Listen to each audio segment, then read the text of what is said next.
Timnas Indonesia lawan yang paling ditakuti dan berbahaya di grup A Piala AFF 2022.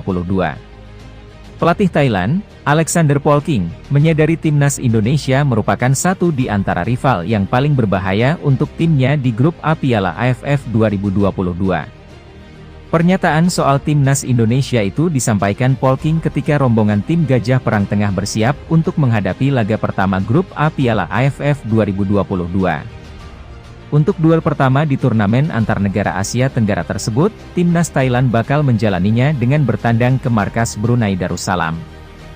Menjelang duel pertama yang bernilai krusial tersebut, Thailand juga telah mengumumkan 23 nama pemainnya yang bakal dibawa ke Piala AFF 2022. Pelatih yang akrab disapa Mano Polking itu berharap, anak asuhnya bisa melewati pertandingan melawan Brunei Darussalam dengan catatan positif. Pelatih kelahiran Brasil itu menyadari laga pertama tak akan pernah mudah bagi semua tim. Dia pun sangat optimistis Terasil Dangda dan kolega bisa mengamankan 3 poin pertama. Kami sangat siap untuk menghadapi pertandingan pertama, karena ini adalah salah satu laga yang paling penting. Laga ini tidak akan mudah. Kami ingin mengawali turnamen ini dengan hasil positif. Namun, sebelumnya kami sudah memiliki masa persiapan dan latihan, kata Mano Polking. Selain menargetkan untuk meraih kemenangan atas Brunei Darussalam, juru taktik berusia 46 tahun itu juga menyadari timnya bakal menghadapi satu lawan yang sulit, yakni Timnas Indonesia. Menurut Mano Polking, Indonesia adalah lawan yang paling ditakuti dan berbahaya di grup A. Oleh karena itu, Polking meminta Tewor Elephants tampil maksimal ketika bersua Timnas Indonesia. Target kami saat menghadapi Brunei Darussalam, tentu saja kami ingin mengamankan 3 poin pada laga ini. Untuk kekuatan Timnas Indonesia, mereka adalah tim yang paling ditakuti dan berbahaya di grup kami. Kami sudah punya target tersendiri, ujar Mano Polking. Timnas Thailand memang tak bisa memanggil seluruh pemain bintangnya untuk menghadapi persaingan ketat di Piala AFF 2022. Pasalnya, ada beberapa pemain utama yang harus absen, seperti pemain terbaik sekaligus pencetak gol terbanyak Piala AFF edisi lalu, Chanat Hipsongkrasin. Gelandang serang berusia 28 tahun itu memilih istirahat dari ajang internasional dan memberikan kesempatan bagi para pemain muda Thailand. Selain itu, ada pula Supachok Saracat. Gelandang yang berkarier di Liga Jepang bersama Consadole Sapporo itu tak masuk dalam daftar 23 nama yang dibawa.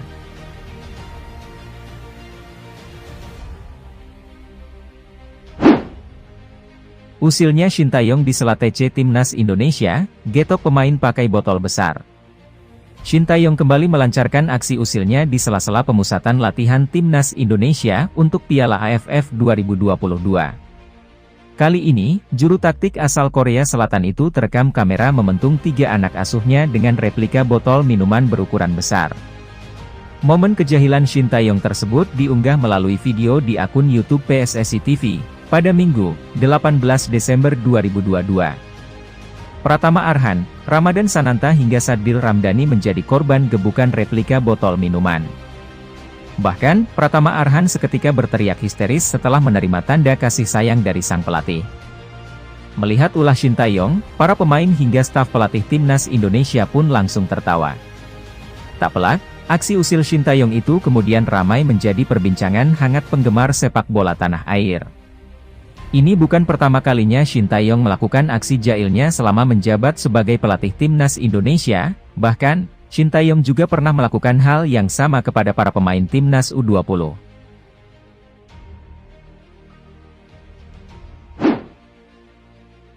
Indra Syafri sebut 3 calon pemain naturalisasi Timnas Indonesia U20 sesuai dengan Villanesia.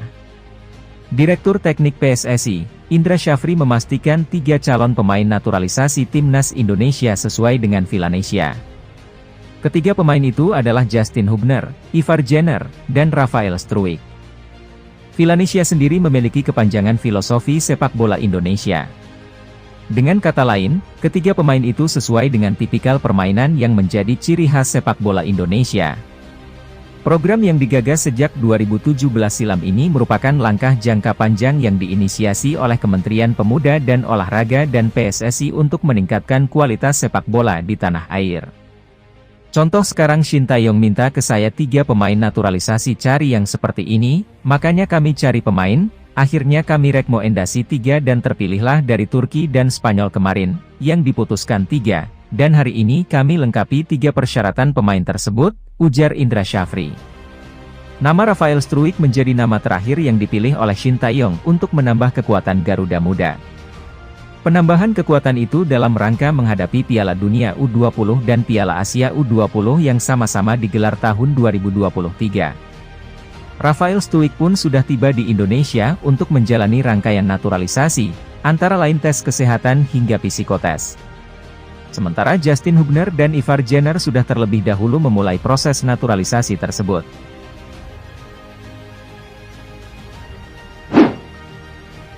30.000 tiket diupayakan untuk laga perdana Timnas Indonesia versus Kamboja, 50.000 supporter untuk laga versus Thailand. Sekitar 30.000 tiket diupayakan bisa dicetak untuk laga perdana Timnas Indonesia versus Kamboja yang akan dilangsungkan pada 23 Desember 2022 di Stadion Utama Gelora Bung Karno, Jakarta. Saat ini upaya perizinan tengah diurus oleh PSSI agar mendapatkan izin dari kepolisian dengan hadirnya supporter di stadion kala Piala AFF 2022 digelar di Indonesia.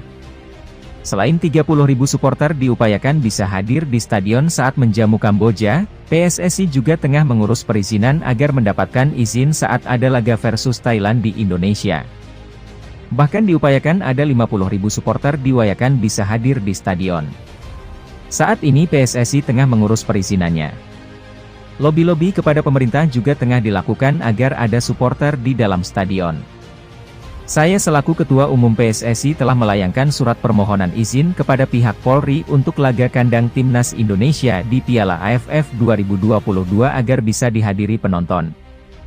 Saya pun sudah melakukan koordinasi kepada pihak kepolisian mulai dari Polsek, Polres hingga Polda dan Mabes, di mana permohonan kami sekitar 30.000 penonton bisa memadati SUGBK saat Indonesia menghadapi Kamboja dan 50.000 penonton ketika menjamu Thailand, kata Ketua Umum PSSI Muhammad Iryawan.